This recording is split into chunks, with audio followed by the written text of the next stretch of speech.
All right, so I'm going to talk about the Order Postback Pro tool and how to use that, and it'll match a lot of Order Postback Regular, free version.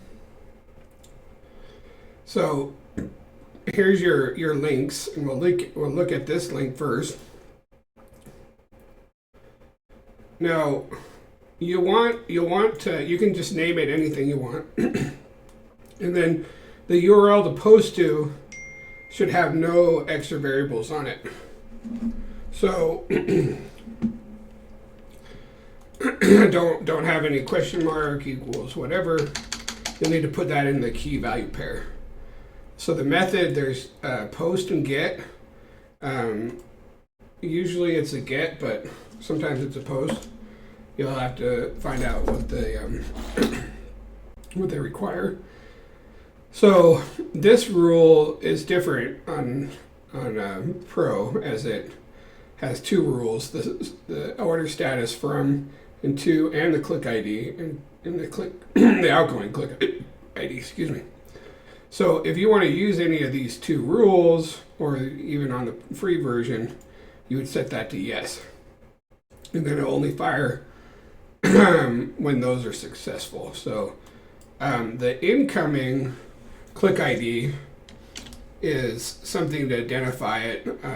So let's just say .com/sub1 equals 123. So you see how I put sub1 there, and that's the incoming, and then the outgoing can be whatever. But in affiliate marketing, that's generally, they want to have a click ID to match back to the person that clicked into your site. So that's what the click ID is. And you don't have to include that down in the key value pairs, as they'll get appended to it. Now, if you want to use, and all of this fires every time on Woocommerce Woocommerce thank you hook. So whenever an order is successfully paid for, it'll fire.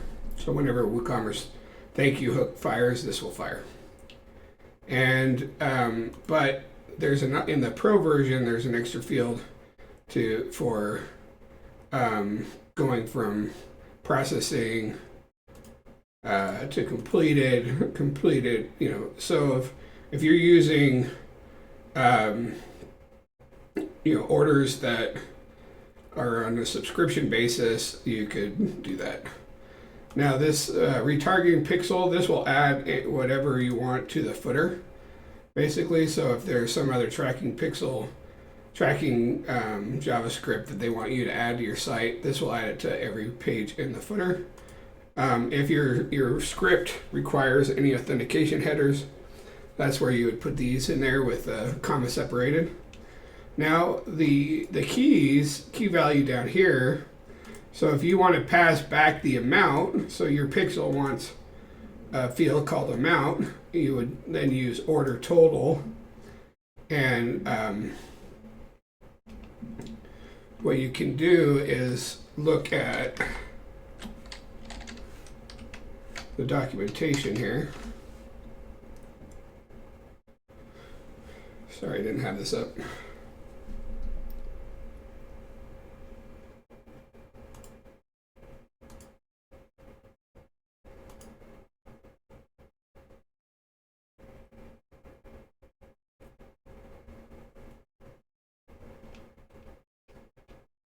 So you can use any of these fields.